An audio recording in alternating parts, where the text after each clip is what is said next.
Olá pessoal, estamos aqui para mais um vídeo e dessa vez a pergunta é: por que Jesus tinha que morrer?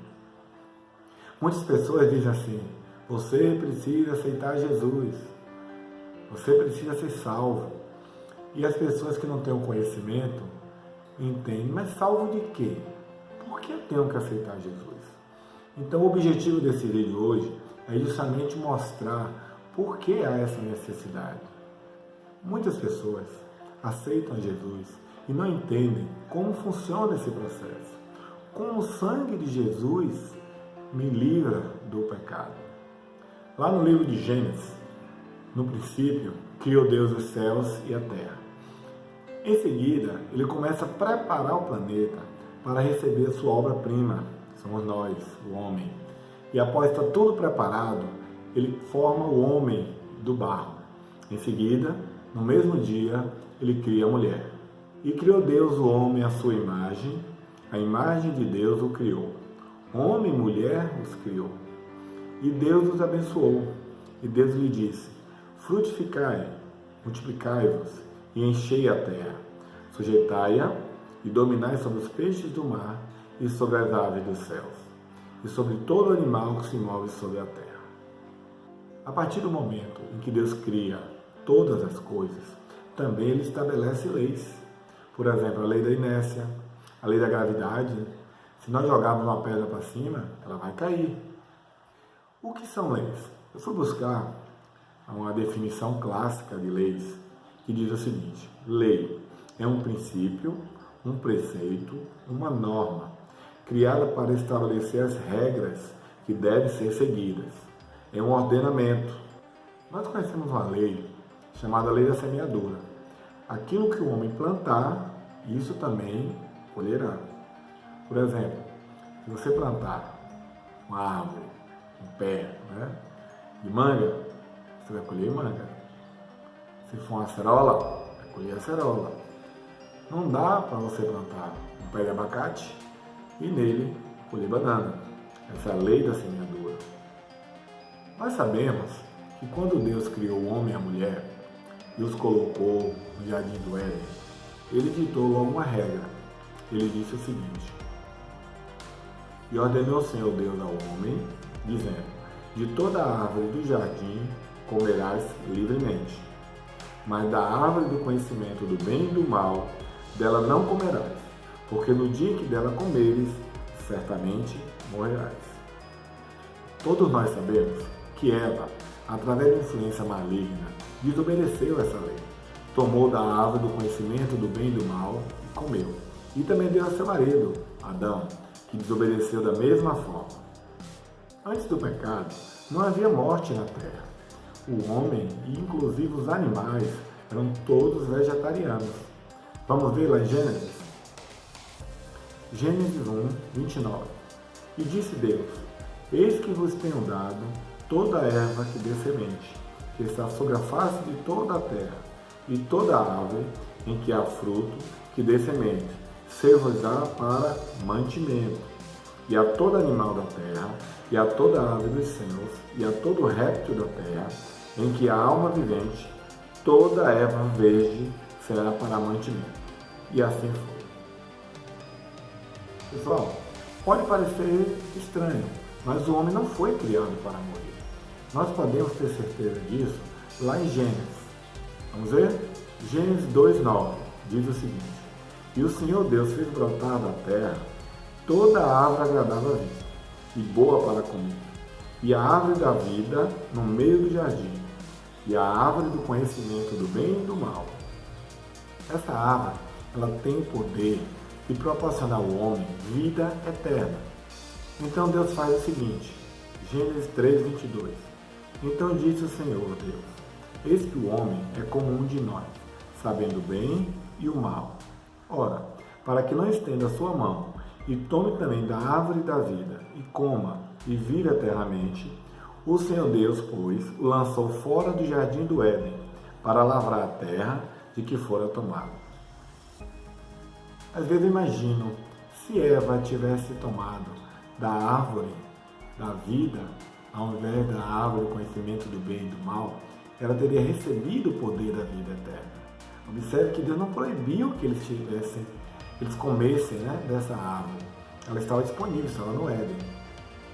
A morte, ela é o fruto do pecado. A Bíblia nos ensina, em Romanos 6:23, porque o salário do pecado é a morte, mas o dom gratuito de Deus é a vida eterna por Cristo Jesus, nosso Senhor. Deus retira Adão e Eva da presença da árvore da vida, para que eles não comessem daquela árvore e iriam ter o poder de viver eternamente. Entretanto, em pecado, teriam que ficar afastados do seu Criador. Outra coisa interessante para a gente aprender nessa passagem, lá em Gênesis 2:17, diz assim: mas da árvore do conhecimento do bem e do mal, dela não comerás, porque no dia em que dela comeres, certamente morrerás. Nós sabemos que Eva e Adão, eles não morreram no mesmo dia. Eles ainda tiveram muitos filhos. Adão viveu 930 anos, né, de idade. Então a Bíblia mentiu, Deus mentiu e se enganou? Não. O que acontece é que a Bíblia, ela trata a morte de duas formas. Morte significa separação. Quando o homem morre, a nossa parte espiritual se separa da nossa parte carnal, física. Isso é morte, separação. Quando a Bíblia se refere aqui à morte, ela está se referindo à morte espiritual.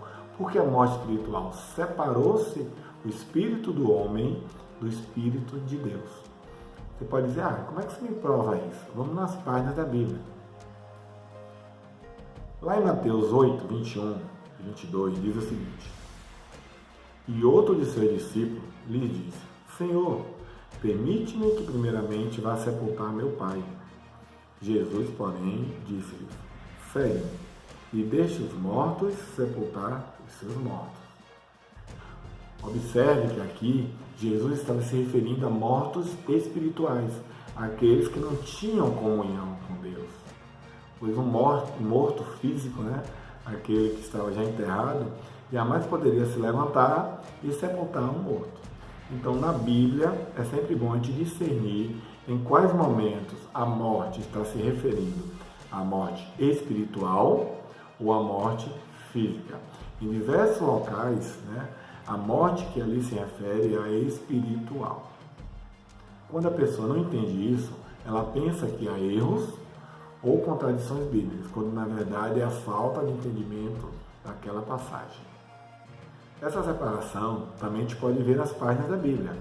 Vamos ver? Gênesis 3:19. No suor do teu rosto comerás o teu pão, até que te tornes a terra, porque dela foste tomado, porquanto és pó, e em pó te tornarás. Você pode lembrar também que após Deus formar o homem, ele sopra o espírito de vida. E lá em Eclesiastes diz o seguinte: e o pó volte à terra, como era, e o espírito volte a Deus, que o deu. Logo assim a gente compreende que a morte é justamente essa separação do que era pó e do que era espírito. A morte física é isso aí. E a morte espiritual é quando o espírito do homem está distante do espírito de Deus. Gente, a lei que Deus estabeleceu diz que quando há pecado, há morte.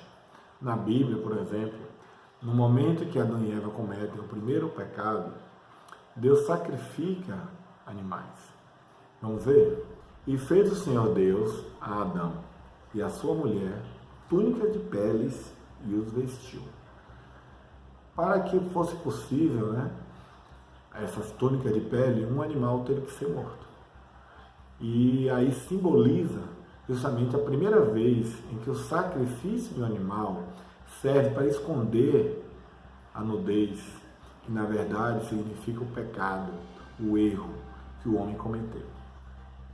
Lá em Hebreus 9:22 diz o seguinte: e quase todas as coisas, segundo a lei, se purificam com sangue, e sem derramamento de sangue não há remissão. Essa questão do sacrifício, né, que nós tanto abominamos hoje, era uma prática comum na época e foi estabelecida por Deus. O sacrifício significa que um animal inocente, que não tinha culpa nenhuma, pagou pelo erro de alguém, para que houvesse a remissão do pecado. De forma simbólica, a morte daquele animal significa que ele tomou o lugar do pecador. Aquela vida que se foi em consequência do erro do pecado que alguém cometeu. Imagine, né? Se você visualizar um cordeiro sendo ali sacrificado e tendo seu sangue derramado por culpa sua, porque você errou. Então o objetivo do sacrifício era mostrar ao homem a consequência do pecado. Lá no livro de Levíticos, a gente vê Deus explicando e estabelecendo as leis, a forma dos animais, como deveriam ser feitos os sacrifícios que buscavam a remissão dos pecados. Lá em Levítico 16, nós temos uns exemplos mais conhecidos.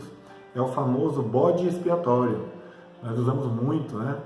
Na verdade, eram levados 2 bodes até o sacerdote. Havia um sorteio, um deles era morto, sacrificado pelo pecado de Israel.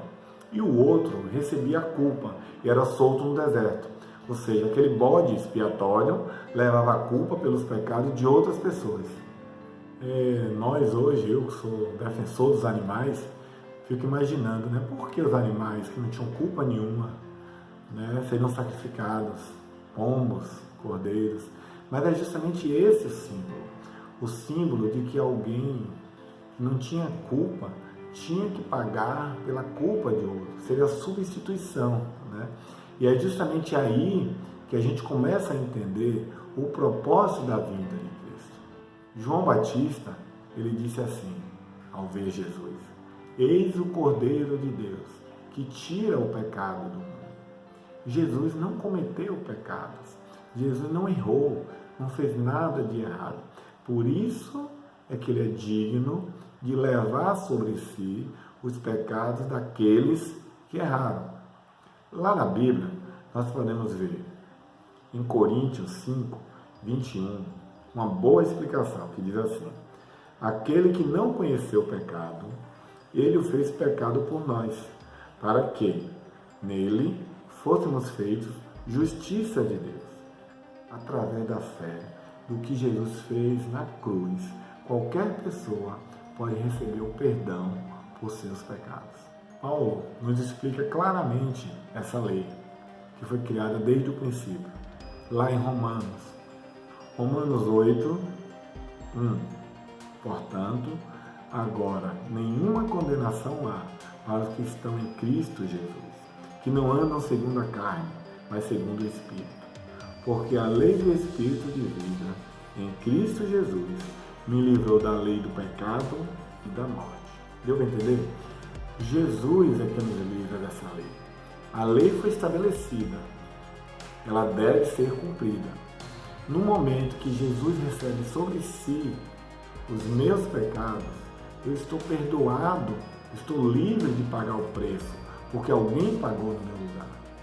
Uma questão que a gente tem que levar em consideração é que a lei do pecado e da morte, ela me diz que o salário do pecado é a morte.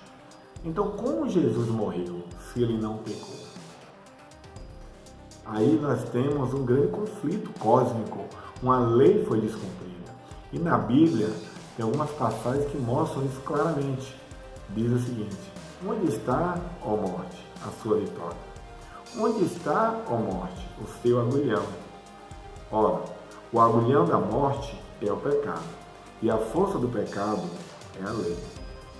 Ou seja, a morte não pôde detê-lo, não pôde segurar, ela não tinha legalidade para segurar Jesus.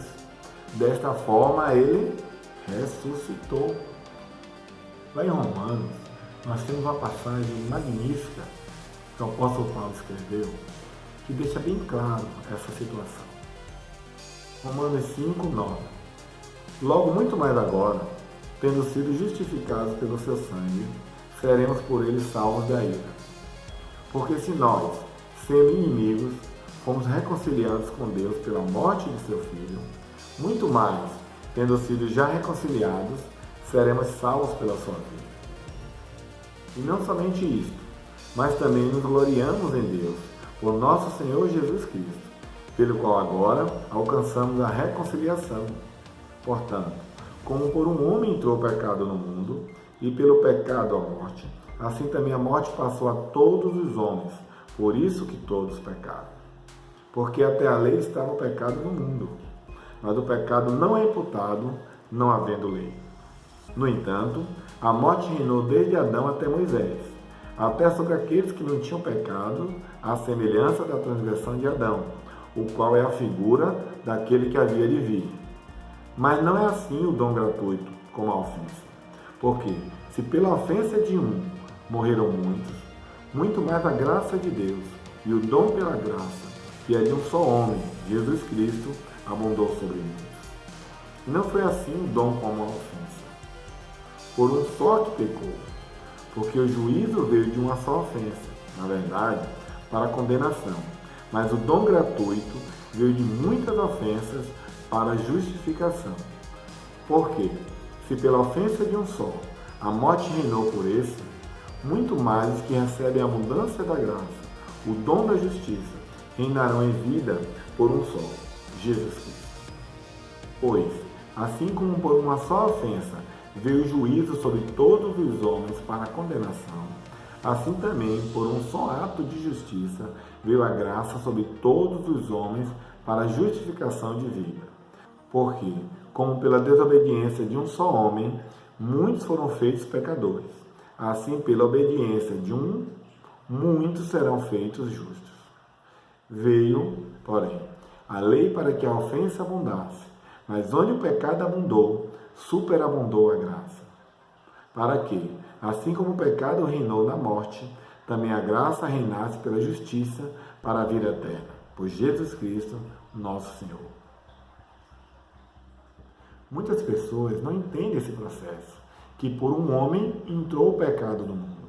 Mas Deus providenciou também que por um homem saísse o pecado do mundo. Onde abundou o pecado, superabundou a graça de Deus. É possível que apenas o sacrifício de um seja estendido o perdão a todos quanto quiserem.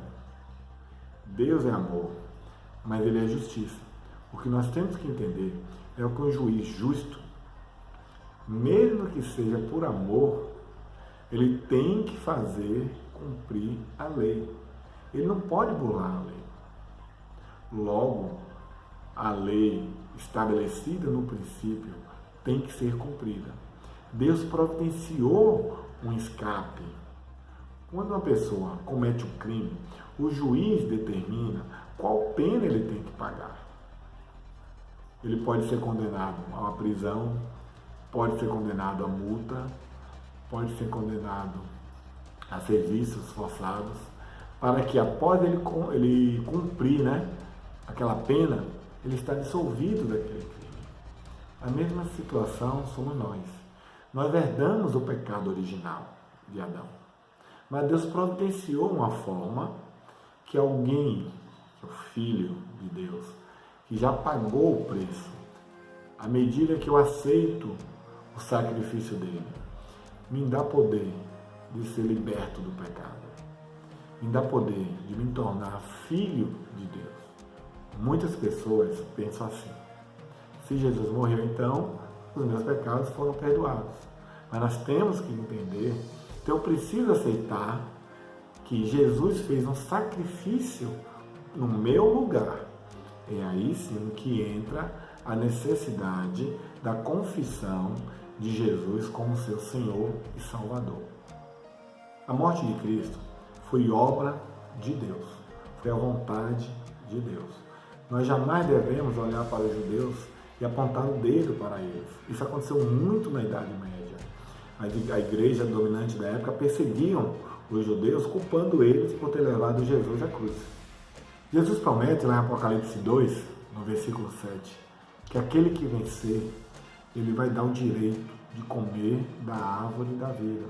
E você já sabe, quem prova daquele fruto vive eternamente. Também lá em Apocalipse 22, no versículo 14, diz o seguinte: Bem-aventurados aqueles que guardam os seus mandamentos, para que tenham direito à árvore da vida e possam entrar na cidade pelas portas. Pois bem, pessoal, era necessário que o Cordeiro morresse. Um Cordeiro perfeito, sem mácula, sem pecados, e aí abrir caminho para que cada um de nós possa lançar sobre ele os nossos pecados. Que o sangue que ele derramou na cruz lave as nossas vestes de tudo aquilo que nós cometemos de erros, que nós fazemos de errado. E ganharmos sim o direito de nos tornarmos filhos de Deus e um dia comermos da árvore da vida que está guardada lá no paraíso e vivermos eternamente ao lado do Pai. Se você gostou do estudo, dê o like, comente, deixe a sua opinião, sugestão ou qualquer dúvida, que à medida do possível estaremos respondendo. Até o próximo vídeo.